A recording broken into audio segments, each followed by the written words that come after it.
Hi friends, ನನ್ನ ಹೆಸರು ಐರಾಜ್ ಅಂತ. ನನ್ನ ಊರು ಬಂದ್ಬಿಟ್ಟು ಉಪ್ಪಳ ಅಂದರೆ ಇದು ಸಿಂಧನೂರು ತಾಲೂಕಲ್ಲಿ ಬರುತ್ತೆ. ಸಿಂಧನೂರು ತಾಲೂಕು ರಾಯಚೂರು ಡಿಸ್ಟಿಕಲ್ಲಿ ಬರುತ್ತೆ. ನಾನು 2020ರಲ್ಲಿ ಯೂಟ್ಯೂಬ್ ಚಾನಲ್ ಸ್ಟಾರ್ಟ್ ಮಾಡಿದ್ದೆ. ನನಗೆ ಆಗ ಗೊತ್ತಿದ್ದಿಲ್ಲ ಯೂಟ್ಯೂಬಲ್ಲಿ ವೀಡಿಯೋ ಅಪ್ಲೋಡ್ ಮಾಡೋ ಮೂಲಕ ನಮಗೆ ಅಮೌಂಟ್ ಬರುತ್ತೆ ಅಂತ ಗೊತ್ತಿದ್ದಿಲ್ಲ. ಸೊ ಕ್ಯಾಶುವಲ್ ಆಗಿ ವೀಡಿಯೋ ನೋಡ್ತಾ ಇದ್ದೆ. ನಾನು ಇಂಟ್ರೆಸ್ಟಿಂಗ್ ಫ್ಯಾಕ್ಟ್ಸು ಈ ಥರ ಅಂದರೆ ನನಗೆ ಭಾಳ ಇಂಟ್ರೆಸ್ಟು. ಸೊ ಅದಕ್ಕಾಗಿ ನಾನೇ ಕೆಲವೊಂದು ಕ್ರಿಯೇಟ್ ಮಾಡಿ ಅಪ್ಲೋಡ್ ಮಾಡ್ತಾ ಇದ್ದೆ. ಸೊ ರೆಗ್ಯುಲರ್ ಆಗಿ ಒಂದು 10 ವೀಡಿಯೋ ಆದಮೇಲೆ ನಾನೊಂದು ವೀಡಿಯೋ ಮಾಡಿದೆ, ಟಾಪ್ 10 ರಿಚೆಸ್ಟ್ ಯೂಟ್ಯೂಬರ್ಸ್ ಅಂತ. ಸೊ ಅದು ಫುಲ್ಲು ಕ್ಲಿಕ್ ಆಯಿತು. ಅದರಿಂದನೂ 700 ಜನ ಸಬ್ಸ್ಕ್ರೈಬರ್ಸ್ ಬಂದರು, ಮತ್ತು ವಾಚಿಂಗ್ ಟೈಮೂ ಕಂಪ್ಲೀಟ್ ಆಯಿತು.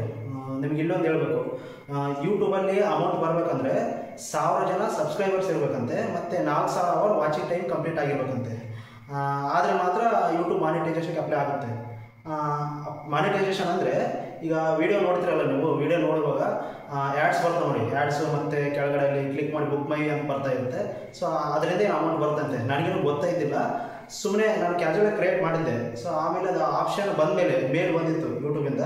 ಸೊ ಅದನ್ನು ಕ್ಲಿಕ್ ಮಾಡಿದೆ. ಆಮೇಲೆ ನೀವು ನಂಬಲ್ಲ ಗಾಯ್ಸ್, ಅದೊಂದು ವೀಡಿಯೋಕ್ಕೆ ಆ ವಿಡಿಯೋ ಫುಲ್ಲು ವೈರಲ್ ಆಗಿತ್ತು. 4,004 ನೀವು ನಂಬಲ್ಲ ಗಾಯ್ಸ್, ಆ ವಿಡಿಯೋ 4,70,000 ವ್ಯೂಸ್ ಆಗಿದೆ ಅದು. ಸೊ ಅದರಿಂದ ಇದುವರೆಗೂ 13,000 ಅಮೌಂಟ್ ಬಂದಿದೆ ನನಗೆ.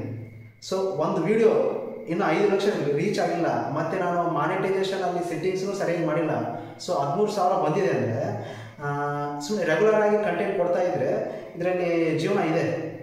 ಸೊ ನಂದು ಇಲ್ಲಿ ಏನಾಯ್ತಂದರೆ, ನಂದು 2020ರಲ್ಲಿ ವಿಡಿಯೋ ಕ್ರಿಯೇಟ್ ಮಾಡೋಕ್ಕೆ ಸ್ಟಾರ್ಟ್ ಮಾಡಿದೆ.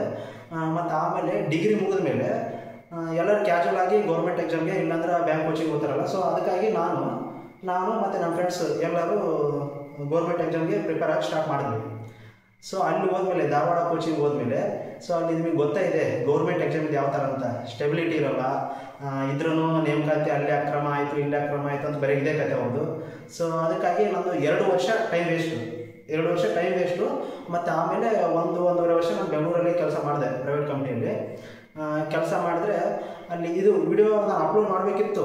ರೆಗ್ಯುಲರ್ ಆಗಿ ವಿಡಿಯೋ ಅಪ್ಲೋಡ್ ಮಾಡಿದ್ರೆ ನಾನೇನಾದರೂ ಸಂಪಾದನೆ ಮಾಡ್ತೀನಿ, ಯಾವರೇಜ್ ಒಬ್ಬ ಗೌರ್ಮೆಂಟ್ ಎಂಪ್ಲಾಯ್ ಏನು ಸಂಪಾದನೆ ಮಾಡ್ತಾನೆ ಅದಕ್ಕೆ ಡಬಲ್ ಸಂಪಾದನೆ ಮಾಡ್ತಾಯಿದ್ದೆ ನಾನು. ಸೊ ಈ ಯೂಟ್ಯೂಬರ್ ಏನು ಮಾಡಿದ್ರು, 6 ತಿಂಗಳು ಯಾವುದೇ ವಿಡಿಯೋ ಅಪ್ಲೋಡ್ ಮಾಡಲಿಲ್ಲ ಅಂದರೆ ಯೂಟ್ಯೂಬಿಂದ ನಮ್ಮದು ಮಾನಿಟೈಸೇಷನ್ ಪಾಲಿಸಿ ತೆಗಿತಾರೆ. ವಿಡಿಯೋ ಇರ್ತವೆ ಆದರೆ ಅಮೌಂಟ್ ಬರೋಲ್ಲ ಅದಕ್ಕೆ. ಸೊ ಅದಕ್ಕೆ ನನಗೆ ಇಂಟ್ರೆಸ್ಟ್ ಬರಲಿಲ್ಲ. ಸೊ ಮತ್ತೆ ನಾನು ಹಂಗೆ ರೆಗ್ಯುಲರ್ ಆಗಿ ವಿಡಿಯೋ ಮಾಡ್ತಾ ಇದ್ದೆ, ಆದರೆ ಅಪ್ಲೋಡ್ ಮಾಡ್ತಾ ಇದ್ದಿಲ್ಲ. ಯಾಕೆಂದರೆ ಅಮೌಂಟ್ ಬಂದರೆ ತಾನೇ ವಿಡಿಯೋ ಅಪ್ಲೋಡ್ ಮಾಡೋಕ್ಕೆ ಇಂಟ್ರೆಸ್ಟು. ಸೊ ಹಾಗೆ ಮೊನ್ನೆ ನಾನು ನಮ್ಮ ಫ್ರೆಂಡ್ಸು ಒಂದು ಅಂಬೋಲಿ ಟ್ರಿಪ್ಗೆ ಹೋಗಿದ್ವಿ, ಮತ್ತು ಆಮೇಲೆ ಗೋವಾ ಟ್ರಿಪ್ಗೆ ಹೋಗಿದ್ವಿ.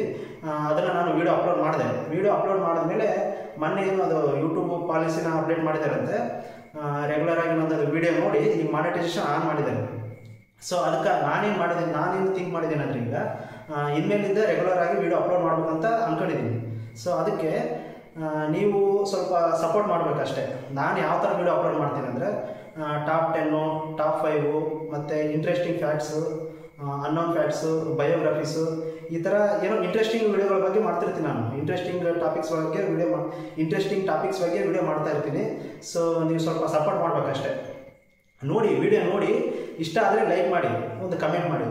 ನಿಮಗೇನು ಟೈಮ್ ವೇಸ್ಟು ಅದೇನು ಅನಿಸಿದ್ರೆ ಅದು ಸುಮ್ಮನೆ ಸ್ಕಿಪ್ ಮಾಡಿರಿ, ಬೇಡನಲ್ಲ. ಸ್ವಲ್ಪ ಏನಾದರೂ ಇನ್ಫಾರ್ಮೇಷನ್ ಚೆನ್ನಾಗಿರೋದು ಹೇಳ್ತಾ ಇದ್ದೇನೆ ಅಂದರೆ ಸ್ವಲ್ಪ ನೀವು ಸಪೋರ್ಟ್ ಮಾಡಿ ಅಷ್ಟೇ. ಇದನ್ನಷ್ಟೇ ನಾನು ಹೇಳೋದು. ಮತ್ತೆ